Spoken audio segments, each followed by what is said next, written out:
I'm sober for 100 days now. Let me take you along in what I learned in the last 100 days, also what my current perspective is on drugs, and what all changed in the last 100 days. So 100 days ago was basically my last 2 lines of K-Town. I was here with some friends, and in the last year before that, every time when I wanted to go out or when I was about to use something, already the days before I felt bad, but I was ignoring what my instinct was telling me.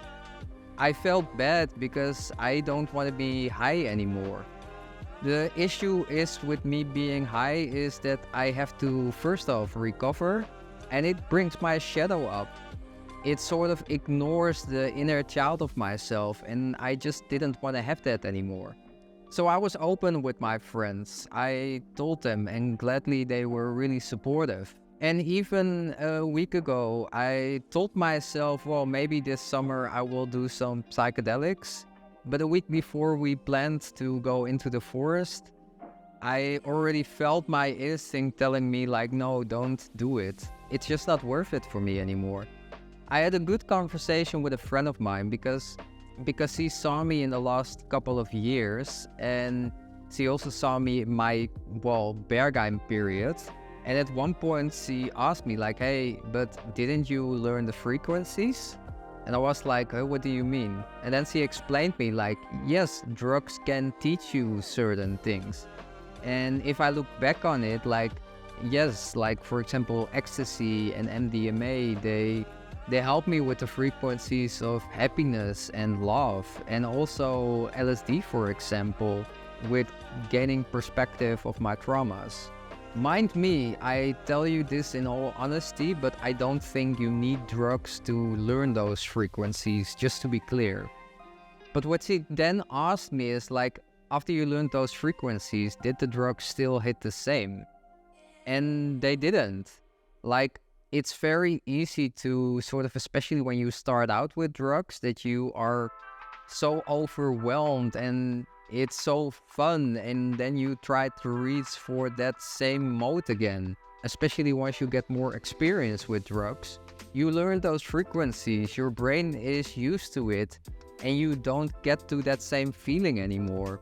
And especially here in Berlin, when we are used to like going out every weekend, what I really noticed is that in the beginning it was fun, and then later on it just became a struggle. It became a struggle for myself because I became more of a shadow of my happy self and not the inner child that I have inside of me. But I became a raw, dark, gray person, and now it's just me focusing on getting to know my inner child again. I pushed my inner child again for so long. I've been using drugs from when I was 26, and that started out with smoking weed. And then once I moved to Berlin, which was 3 years later, I started to use other drugs. My first priority is just seeing who I am again. Pushing my inner child away for so long and not taking care of what he enjoys really put me in a dark position.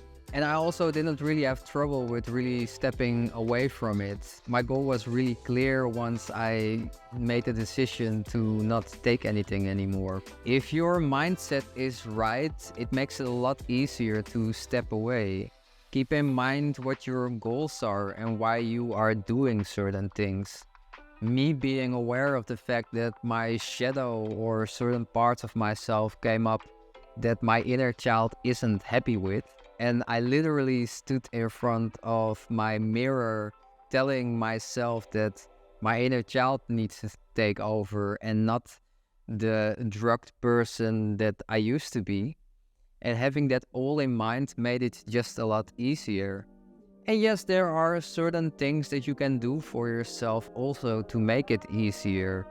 It will be a bit weird in the beginning because, mostly there is social connections connected to it. Step away from certain parts or step away from certain friends if you know that that's gonna bring something up in you that's not the best for you.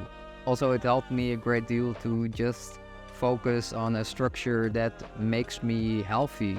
So I walk a lot, I run a lot, I only eat natural foods, I don't eat sugar. And I mentioned this before, but sugar is such an instigator to any kind of like addiction or relapse to anything. Fun fact, like if I would eat sugar, I would still have like in my jaw, I would get this like ecstasy feeling of clenching my jaw. Really fun, but it's just sugar. But oh well, stay away from sugar, I would say. But overall, even when I film this and I know that I will edit this, I know that I see a happy person sitting now.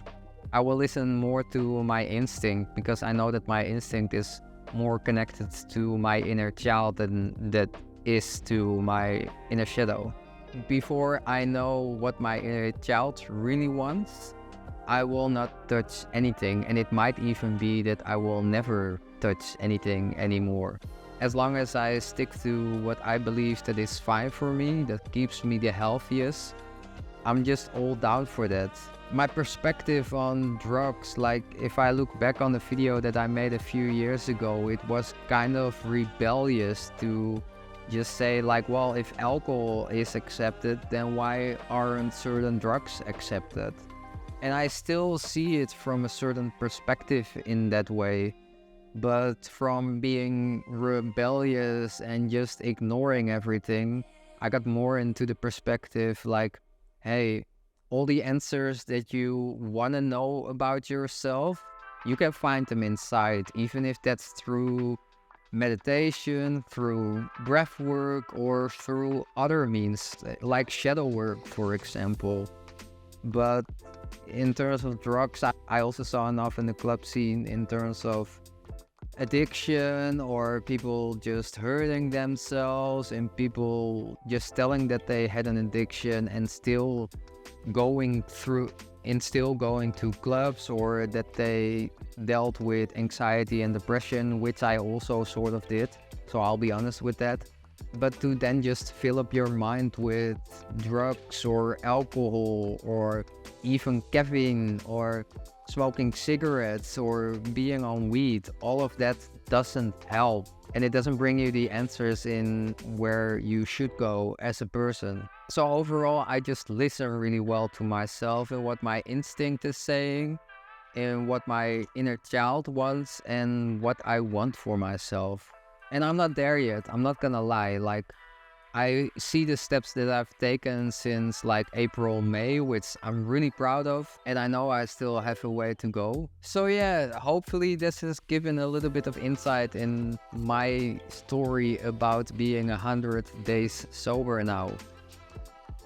Just understand that just stopping with one drug and not having an overview in what else you are doing in your life, it makes it so much easier to have a holistic view of this all.